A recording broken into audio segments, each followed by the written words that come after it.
I'm a little confused about some of the events like that. I was talking in the paper today about the Pro Beach Volleyball Tournament. That worked very well. It drew thousands of people. It was the best. You're talking about the best of the best in Atlantic City for that tournament, and people who have won Olympic gold medals and world championships. And by all accounts, it was a very successful event. But when the Atlantic City Alliance kind of fell apart and it's pretty much done now, they couldn't pony up the money anymore. So when the AVP announced their schedule this year, Atlantic City wasn't one of the stops. They just couldn't afford to bring it back for whatever reason. But I think some of the events are because of money, some are because people just want to see what else is out there and go elsewhere, like the Atlantic 10, which I never understood why they left. But it's all very confusing to me, to be honest with you. Yeah, the Atlantic 10 was an interesting one because they were here for, about 6 years, and then they ended up going to New York to the Barclays Center. I don't know how successful they've been up there, but was that a success to Boardwalk Hall? I think so. I mean, it didn't draw a huge amount of people, but when you had, especially when the Philadelphia area teams were in the finals, like Temple and St. Joe's, they drew a very nice crowd. I can't help but think that they're not doing as well in the Barclays Center. I don't know for sure, but that's one of the things that I would really like to see come back, because I thought it was a great lead into March Madness. It seemed like it got everybody excited about college basketball. Boardwalk Hall is a great place to watch a game. I'm really hoping that if not the Atlantic 10, then maybe some other, maybe a Northeast Conference team or something could come and have their tournament here. Dave, you mentioned the Legends Classic as well. That was a really cool tournament for 2 years. You had Syracuse and Michigan and Florida and Michigan State. I mean, some big-time powers here. That drew pretty well. You also saw Villanova play a game down here a couple of years ago, and those games gone away too. Why are these tournaments and these games not being able to be played in the city? Is it the city? Is it the tournaments don't want to come here? Why aren't these tournaments still here? I wish I knew. I think it's partly a little bit of both. I think maybe the city just doesn't embrace sports the way they probably should. I know when you're talking about the wintertime, you're talking about a relatively small population, but you're also drawing people from, throughout South Jersey to some of these events. So it seems like that should be, reason enough for the people that want to come back here. I don't know what role the NCAA may have in this, because there's casinos nearby and there's temptation. Sports betting's not legal yet for whatever stupid reason that is, and maybe they think that's kind of a detriment too. I'm really befuddled about it. I just don't understand why these tournaments. They, like you said, they draw pretty well here. They're pretty successful, but for whatever reason, they just choose to go after a couple of years. Talking with Dave Weinberg, sports columnist of the Press of Atlantic City. He says that Atlantic City is losing its sports identity. One identity that Atlantic City had that you know well, Dave, is boxing. And right now, as you mentioned, it's in the midst of an unprecedented slump in a town that once rivaled Las Vegas as the boxing capital of the United States. Is it even number 2 or 3 or 4 on that list right now? Not right now. I mean, there aren't any events coming. There's no boxing card scheduled for 2015. The last one that was here was the Kovalev-Hopkins fight on November 8th. I'm sure there'll be one or two big fights in Boardwalk Hall this year. I'm pretty certain that Kovalev's next fight will be here. But that's the one that disappoints me the most, and I just don't quite understand why the casino properties don't embrace boxing like they did before.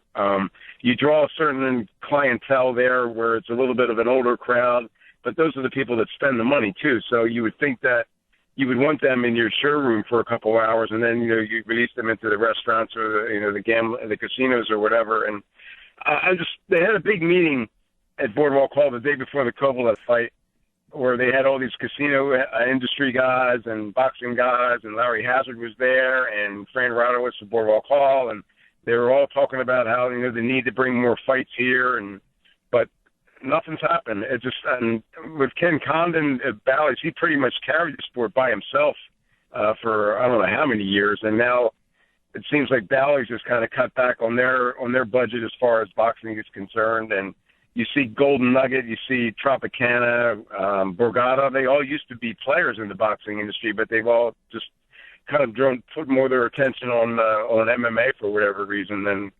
It's a really disappointing because, like you said, boxing was king here for a long, long time, and I just don't understand why it's fallen off so far. Dave, the Boardwalk Hall went through the renovation and it lost some capacity. Does that have something to do with some of the reasons why the bigger fights can't come here? And people might not remember and they might not regard wrestling as a sport, but the WWE had WrestleMania here 2 years in a row. I mean, you just saw them the other day have 72,000 people. They're going to go to Jerry World next year and have 110,000.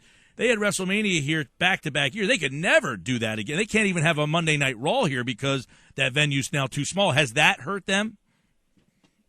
In certain cases, yeah. Like wrestling, yes. The UFC has pretty much outgrown Atlantic City now, too, except, for their major cards anyway. They need an arena that'll seat 25,000 people for their big cards. But boxing, no, that's not the case. The MGM Grand is about the same size as Boardwalk Hall. You're going to have Mayweather-Pacquiao there instead of here, which I can understand. Mayweather lives in Las Vegas. Pacquiao's fought there a bunch of times. But, no, I mean, you see Gotti Ward drew like 12,000 people. Kovalev and Hopkins had a pretty nice crowd of 8,000. So it can seat up to like 14,000 for boxing if you really squeeze them, and that's more than enough. That's more than enough seating for a big fight. So I don't think that's the problem. It just seems like Atlantic City has too many problems, and maybe sports is just too far down on the list for them to pay much attention to it. Yeah, and obviously the Bullies, the Surf, two minor league professional franchises. Why didn't they work? Do you think they could work if it was done better? Or do you think that this is just too small of an area to support professional teams that play so frequently? Now, it depends on the sport. I think that hockey probably can't work here. There's not enough of a year-round segment of the population to do that. People don't really want to drive up from Cape May or Wildwood to, in the middle of the dead of winter to see a minor league hockey team. So I just don't think that's going to work. But baseball, I think, does. The key to me personally is if you have an affiliated team. I think that's what would draw people in, like Lakewood does now, and Reading and those kind of places. If the independent league thing, they tried it, didn't work.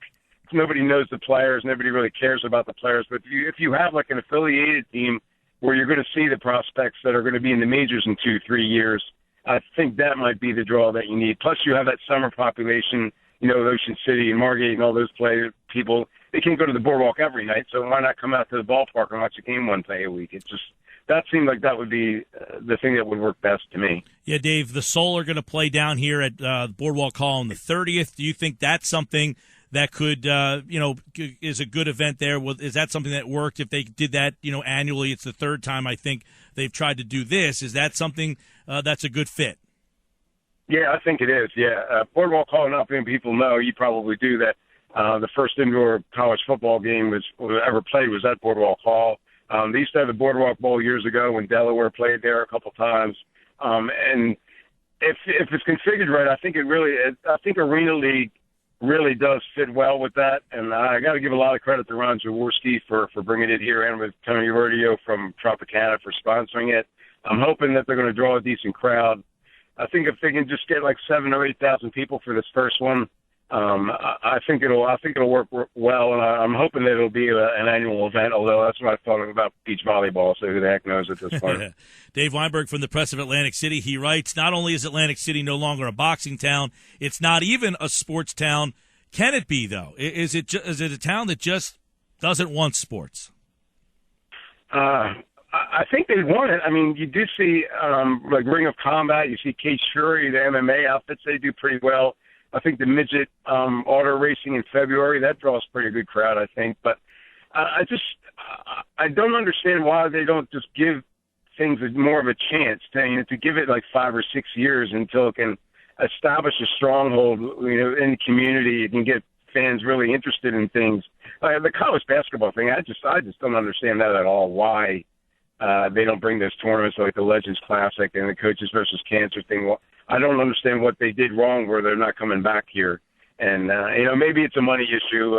Everybody knows about Atlantic City's problems, and there are a lot of them, so maybe that's it. But I sure hope that somebody, decides to take a chance here and brings an event and makes a commitment, and hopefully it'll pay off for them. Well, we'll keep our eye on that. It's a good piece, Dave, and good fodder because, we'll see. There's an opportunity for so much more. You travel to different cities around the I was just in Baltimore. I know Atlantic City's not Baltimore, but what they did with that Inner Harbor, that Bader Field is just sitting there and begging to be an Inner Harbor type of look. You go down to Clearwater, which is a very resort type of area, and they got so many different things going on that you just say, hey, why can't we make it work in this area as well? And we'll see. Hopefully that change makes it for the better. Dave, while we got you, you've covered the Eagles for 22 years as well. So much going on with them. What is the deal with Brandon Boykin, another guy who's just come up now in potential trade talks? Is this just another case of you're too small and not versatile enough? I keep hoping it's an April Fool's joke that Chip Kelly's trying to float out there. There's no way I get rid of Brandon Boykin. I mean, he didn't have a terrific year last year, but I think he's one of the better slot corners in the league. You don't have to be 6'3" to play corner in the NFL, not all the time anyway. And I think his leaping ability and his physical style, I think, makes up for his lack of height. And I think he's had a pretty good career to this point in Philly. Maybe if there's something else they want, then I guess you can deal him if you get it at the right price. But if it were me, I would keep him. You excited at all about Miles Austin? As a fan, or as a? Do you think? Do you think he's a good fit? He's a nice guy. I mean, that tells you all you need to know, right? How he'll fit. I mean, he's another guy, 6'2", bigger guy. It seems that Chip Kelly's going that direction. He's looking for bigger guys. Yeah, but they think they need a number one receiver. I hope you're not expecting Miles Austin, who's injured like every other day, to replace Jeremy Maclin or Deshaun Jackson. I mean, he'd be a nice piece of the puzzle to have as a 2 or 3, and hopefully if they have any sense, they'll draft a wide receiver like in the first or second round and make him the number one guy. I don't think Jordan Matthews can be it. I know I'm in the minority there. Everybody seems to be enamored with him, but I thought he had an okay rookie season. Maybe he can develop into that, but not yet. All right, obviously the draft coming up on the 30th. We'll see what the Eagles will do. How about you, Dave? Do you think Bradford will be here, or do you still think there's a chance that he is gone? No, he's here. I think he's here. Right. I think he's your starting quarterback. If it's not him, it's Mark Sanchez. All right. They could probably get Mariota. I mean, Chip's done bolder things than that. So, I mean, but as it stands now, I think Bradford's your guy. Yeah, a lot of talk in Cleveland that they're still interested in Bradford. They want to find a quarterback because obviously Manziel's been a disaster there. So keep an eye on them. Dave Weinberg, everybody, from the Press of Atlantic City. Read that full piece at pressofatlanticcity.com for the full article on sports in Atlantic City. Thank you, Dave. Oh, thanks, Mike. I appreciate it.